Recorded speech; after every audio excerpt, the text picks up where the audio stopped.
నమస్కారం మిత్రులారా. గౌరవ ముఖ్యమంత్రి రేవంత్ రెడ్డి ఏమంటానంటే ఆటూబ్ యూట్యూబ్ ఏట్యూబ్ అందరస్థాన్లు ఎవరు నిజమో తెలియట్లేదు, మేము ఏం చేయాలి, ఎక్కడో పులి స్టాప్ పెట్టండి అంటాడు. పులి స్టాప్ యూట్యూబర్లకు కాదు, రేవంత్ రెడ్డి గారు కేసీఆర్కు యూట్యూబర్లే పులి స్టాప్ పెట్టారు. కేసీఆర్ని అసెంబ్లీలో రాకుండా చేశారు, కేసీఆర్ని మౌనంగా ఉండేలా చేశారు యూట్యూబర్స్. అలాంటి యూట్యూబర్లను నువ్వు పిచ్చి పిచ్చిగా సీఎం హోదాలో ఉండి చిల్లర చిల్లర మాటలు బంద్ చేయి. ఇజుడు ఏమంటాడు, దీన్ని ఆలోచన చేయాల్సింది మీరే. మేమే చేస్తాం. ఎందుకంటే ఇప్పుడు విపరీతం ఎట్లయిపోయిందనంటే అసలు కంటే కొస్తున్నది ఎక్కువైపోయింది. ఏ ట్యూబో తెలుస్తలేదు మాకు, ఇవంది ఏ ట్యూబో తెలుస్తుందట, అసలు కంటే కొసలు ఎక్కువ అయిపోయింది అట. ఇక ట్యూబ్ లో ఎక్కడికంటే అక్కడికి వెళ్ళిపోయి ఏది బట్టి అది మాట్లాడితే అక్కడ ఉన్న బాగా గమనించండి. ట్యూబ్ అని ఇంత యూట్యూబర్ల పని ఎందుకు విమర్శ చేస్తున్నావు? రేవంత్ రెడ్డి ఖబర్దార్ చెప్తున్నా, కేటీఆర్ని అడుగు. కేటీఆర్ గారు పదే పదే ప్రస్తావించిన మాట ఏం తెలుసా, మేము కొన్ని యూట్యూబ్ ఛానళ్ళు పెట్టుకుంటే గెలిచే వాళ్ళమేమో అన్నాడు. ఎందుకు తెలుసా, ఈ యూట్యూబర్ల వల్ల బీఆర్ఎస్ పార్టీకి కావచ్చు, టీఆర్ఎస్ కావచ్చు, కేసీఆర్ కుటుంబానికి కావచ్చు పిచ్చి పిచ్చిగా వ్యతిరేకత ఏర్పడ్డది. తెలిసిపోయింది దానికి, యూట్యూబర్ల వల్లే మేము ఓడిపోయామని తెలిసిపోయింది. ఏదో మెయిన్ స్ట్రీమ్ పడే వాళ్ళనో, లేదో సాక్షి వాళ్ళనో, లేకుండా నమస్తే తెలంగాణ వాళ్ళనో కావచ్చు, ఏబిఎన్ వాళ్ళనో కావచ్చు, ఎన్టీవీ వాళ్ళనో కావచ్చు, ప్రధాన పత్రికల వల్ల కావచ్చు, మేము ఓడిపోలేదు, మేము యూట్యూబర్ల వల్ల ఓడిపోయామని రేవంత్ రెడ్డి గారి కంటే ముందే కేటీఆర్ గారు ఊహించి అయ్యో మేము కొన్ని యూట్యూబ్ ఛానళ్ళు పెడితే బాగుండదని ఆయన ఆలోచించాడు. మీరేమో ఎవరిది ఏటో తెలుస్తలేదు, ఎవడు వస్తాడు ఏం ఆడుతో తెలుస్తలేదు నువ్వు అంటున్నావు. మాకు కూడా నిజంగా ఎవరు ఏ ఎమ్మెల్యేలను తెలుస్తలేదు, ఎమ్మెల్యేలు ఏం మాట్లాడతామో తెలుస్తలేదు, ఎమ్మెల్యేలు ఎందుకు దోచుకుంటామో తెలుస్తలేదు, వ్యవస్థ ఎందుకు మారట్లేదు తెలుస్తలేదు, బడ్జెట్ ఎటు పోతుందో మాకు తెలుస్తలేదు, ఏ ఎమ్మెల్యే గాడో ఏ బోషిగాడో మాకు తెలుస్తలేదు. ఇట్లా అంటే ఎట్లుంటుందో చెప్పు, కోపం వస్తుంది మీకు కూడా. ఉన్న ప్రజలు ఏమన్నా అంటే చూసిరా జర్నలిస్టుల మీద దాడి అని. జర్నలిస్ట్ అనే పదానికి డెఫినేషన్ ఏందో మీరు డిసైడ్ చేయండి. మేము ఎవరిని జర్నలిస్ట్గా చూడాలో మీరు చెప్పండి, మేము ఎవరిని ఎమ్మెల్యేగా చూడాలో చెప్పండి, మేము ఎవరిని మంత్రిగా చూడాలో చెప్పండి, మేము ఎవరిని ఎంపీగా చూడాలో చెప్పండి, వాళ్ళు ఎందుకు దోచుకుంటానో చెప్పండి, వాళ్ళు ఎందుకు దాచుకుంటానో చెప్పండి, బడ్జెట్ ఎంత వాళ్ళ జేబులో ఎందుకు వెళ్తానో చెప్పండి, వాళ్ళెందుకు కార్ల మీద కార్లు కొనుక్కుంటానో చెప్పండి, వాళ్ళెందుకు కబ్జాలు చేస్తానో చెప్పండి. చెప్పండి మీరు, మీ గెలిచిన కాంగ్రెస్ పార్టీ ఎమ్మెల్యేలు వాడు ఎట్లా డెవలప్ అయినా చెప్పండి. చెప్పండి, మేము ఎవరిని ఎమ్మెల్యేగా గుర్తించాలో చెప్పండి భాయ్. మీడియా మీద కాదు వివర్ చేయడం. దమ్ముంటే నువ్వు పార్టీలో ఉన్న మీ ఎమ్మెల్యేల మీద ప్రశ్నించు. మీ ఎమ్మెల్యేలను కండవా కట్టుకొని ఆ పార్టీకి లాగడం కాదు. దమ్ముంటే మీ ఎమ్మెల్యే గతంలో నుంచి కావచ్చు, ఇప్పుడు కావచ్చు, చేస్తున్న అభివృద్ధి ఏంటో ప్రశ్నించండి. ఓటుకు నోటుకు గెలవకుండా గెలిచిన ఆ ఎమ్మెల్యేని ప్రశ్నించు దమ్ముంటే. యూట్యూబర్ల పైన కాదు. యూట్యూబర్ల గురించి బీఆర్ఎస్ పార్టీకి కేటీఆర్కి బాగా తెలుసు. యూట్యూబర్ల వల్లే మేము ఓడిపోయామని వాళ్ళు అంగీకరించారు.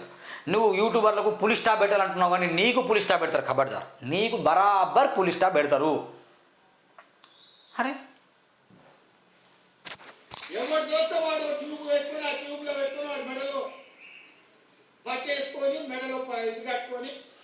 యూట్యూబర్ల పని ఎంత చిల్లర మాట అంటే, ఎవరు పడితే యూట్యూబ్ గీట్యూబ్ అని ఇట్లా సీఎం హోదాలో ఉన్న రేవంత్ గారు ఇట్లా అనడం మాత్రం సరికాదు.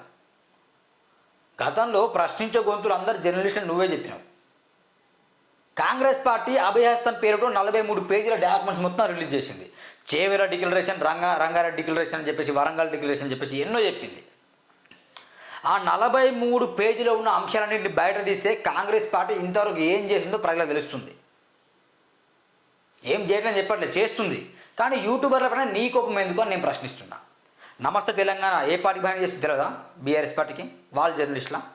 V6లో ఉన్న వాళ్ళు జర్నలిస్టులు ఎట్లయితారండి నా దృష్టిలో? యాజమాన్యం పెట్టితే రిపోర్టర్ అట్లా చేస్తలేనా? తెలియదా మాకు? రిపోర్టర్ని తప్పనట్లేదు, దయచేసి క్షమించండి ఆ మాట అంటున్నాను. తెలియదా మాకు ఎవరు ఏ పార్టీ బ్యాన్ చేస్తాను? సాక్షి తెలియదా ఎవరికి భయాను? ఏబిఎన్ తెలియదా ఎవరికి భయాను? ఆంధ్ర తెలియదా? ఈ పార్టీ భయాన్ని చేయా? కేవలం యూట్యూబర్ల మీద మీ కోపమా? అంటే ఇండియాలో ఏం చెప్తానంటే, నువ్వు యూట్యూబర్లు కాకుండా మెయిన్ స్ట్రీమ్ మీడియా మొత్తమే రావాలి, వాళ్ళకే ఇళ్ల స్థలాలు ఇస్తాం, వాళ్ళకే పాసులు ఇస్తామని చెప్తున్నావు.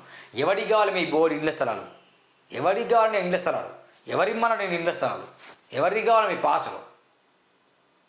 అంటే ఇండ్ల స్థలాలు తీసుకోవాలా, ఇండ్లు కట్టుకోవాలి, ఇంట్లో ఉండాలి, రేవంత్ దేవుడు అని చెప్పాలా? ఎట్లా మంచి చేస్తే మంచి అని చెప్పాలి, చెడు చేస్తే చెడు అని చెప్పాలి. ఇది జర్నలిజం. ఇంకేమంటాడు అంటే ఆయన జర్నలిస్ట్ డెఫినేషన్ చెప్పంటాడు చూడు. వారు నేను ట్యూబ్కు జర్నలిస్ట్ అని బయలుదేరితే వాళ్ళు వివరించే విధానాన్ని బట్టి ప్రజలు వివరిస్తారు. అవునా? ఏది పడితే అది మధ్యలోనే అడ్డం దొడ్డం మాట్లాడి ఏదైనా ఏమనంటే చూసారా జర్నలిస్టుల మీద. సో ఈ విధానానికి ఎక్కడో ఒక దగ్గర పులి స్టాప్ పెట్టాలి. బరాబర్ నీకు కూడా పెడతారు. దీన్ని ఆలోచన చేయాల్సింది మీరే. ఎందుకంటే జర్నలిస్ట్కి డెఫినేషన్ అంట. ఎమ్మెల్యేకి డెఫినేషన్ ఏంది? మెంబర్ ఆఫ్ లెజిస్లేటివ్ అసెంబ్లీ అంటారు. Member of lazy in assembly అని నేనంట. లేజీస్ ఇన్ అసెంబ్లీస్. మొద్దు నిద్రపోతాను, ప్రశ్నించట్లేదు, వాళ్ళు సమస్యని పట్టించుకోవట్లేదు. అందుకే చెప్తున్న రేవంత్ రెడ్డి గారు అధికారం ఉన్న అహంతో పిచ్చి పిచ్చి మాటలు బంద్ చేయి. యూట్యూబర్లపైన సీరియస్ కాకు. దమ్ముంటే సమస్యలపైన చూడు. ఎన్నో సమస్యలు ఉన్నాయి. హైదరాబాద్ జిఎస్ఎంసీ పరిధిలో అక్రమ నిర్మాణాలు జరుగుతున్నాయి. సెట్ బ్యాక్స్ లేకుండా ఇల్లులు కడతాను. అలాంటి వాళ్ళ మీద ప్రతాపం చూపి, గ్రామాల్లో వైద్యం సరగలేదు, విద్య సరగలేదు, ఫీజుల నియంత్రణ చట్టాలు లేవు, పార్టీ ఫిరాయింపు చట్టాలు లేవు, దాని మీద పోరాటం చేయి. ఆ విషయం గురించి మాట్లాడు. ఇలా చెప్పుకుంటే ఎన్నో విషయాలు ఉన్నాయి. ప్రధాన పత్రికలు రాయవవి. యూట్యూబర్లు మాత్రం ప్రతిరోజు ప్రశ్నిస్తారు. ఒక గ్రామంలో ఒక యూట్యూబర్ ఉంటే చాలు, ఆ గ్రామ అందరితో సబ్స్క్రిప్షన్ చేస్తాడు, చేసేసి ఏం కావాలన్నది మొత్తం బయట పెడతాడు ఆయన. సరిపోతుంది. ఆ గ్రామంలో జరిగే విషయాలు కళ్ళకు కట్టినట్టు చూపిస్తున్నాడు లేదా? మెయిన్ స్ట్రీమ్ మీడియా ఎవరు చూపిస్తారండి? చూపిస్తారా? రండి, డిబేట్కి రండి, నేను వస్తా.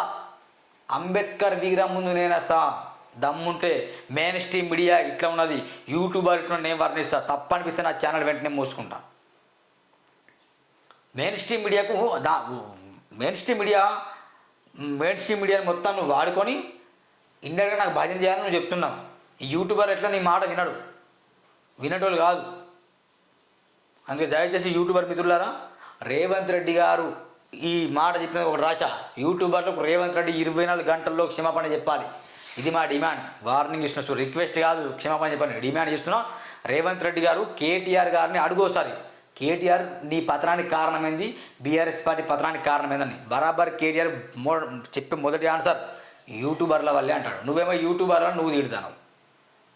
చెప్పు, యూట్యూబర్ అడిగే ప్రశ్న సమానం చెప్పు. మెయిన్ స్ట్రీమ్ మీడియా ఎట్లా భయం చేసుకున్న క్వశ్చన్లు అడుగుతారు, మేము అట్లా అడగం. అందుకే యూట్యూబర్లను తిట్టి చిల్లడి చేసుకోకు. ఒక సీఎం మొదలు ఉన్నారు మీరు, మంచిగా పద్ధతిగా మాట్లాడండి. ఓకే. ఈ విషయంలో చాలామంది కూడా స్పందించారు, నేను కూడా స్పందిస్తున్నా. దయచేసి రేవంత్ గారు మీరు స్పందించండి. 24 గంటలకు యూట్యూబర్లకు నా తప్పైన క్షమాపణ చెప్పండి. మీరు యూట్యూబర్లపైన మీకెందుకు అంత కోపం అర్థం కాదు. బరాబర్ ప్రశ్నిస్తాం. ఈ రాష్ట్రంలో జరిగే అవినీతిని ప్రశ్నిస్తాం. ఈ రాష్ట్రంలో ఎమ్మెల్యేలు ఎంత దోచుకుంటాను, బడ్జెట్ ఎవరికి వెళ్తుంది అది కూడా ప్రశ్నిస్తాం మేము. యూట్యూబ్ ఏట్యూబ్ ఇట్లా యూట్యూబ్ నడిపించుకుంటున్న వారిని అట్లా మాత్రం మాట్లాడితే అస్సలు బాగోదు. అమ్ముడిపోయి బతికేవాళ్ళం కాదు, అడుక్కొని బతికైనా బతుకుతాం, కానీ అమ్ముడిపోయి బతకం, భజన చేసుకున్న బతకం.